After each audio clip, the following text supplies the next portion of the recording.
Hey guys, Chad Lyman here. We're at Xtreme Couture in Vegas, PFC C4C with Ryan Hoover.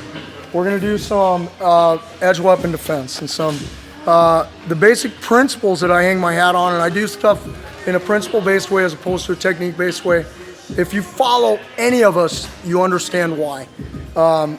My principles for knife defense are going to be to intercept that initial attack with the blade, try to gain some kind of control over that weapon-bearing limb, create an angle. From that angle, I can attack. I define an angle as anytime my hips face Ryan and his hips go away. I've got an angle. This is not an angle. This is not an angle. This is not an angle. This is an angle. This is a really good angle. This is an angle. Once again, not an angle, and definitely not an angle. If I'm here, I've got to beat him. I've got to be better than him physically, technique-wise. I've got to have more grit than him. But once I end up here, I become stronger, for lack of a better word, positionally. And I want to work my way to spots in the fight where I'm stronger based on where I'm at, not based on, I bench more than Ryan or I don't. So those are the things I'm looking for. So an intercept of some kind. What we're going to focus on for purposes of the video is going to be that underhand, that shanking kind of a movement, that underhand knife attack. And one of my favorite intercepts is going to be blade of the arm at the wrist, where I'm trying to keep the knife from coming into me, and I'm above his elbow with my other hand.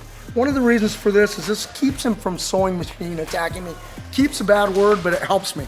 The other thing you're going to notice is my head's going to start to come in, and I'm going to start to win inside head position, because I ultimately want an angle.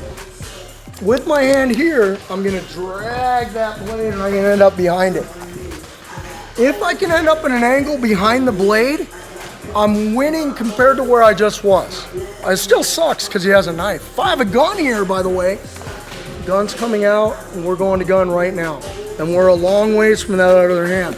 I'm not opposed to, boom, I'm not opposed to this, but now when I go after my gun, it can become a fight between me and Ryan. And he's not going to be standing still, he's going to be coming forward. So if I get to that angle and he comes forward,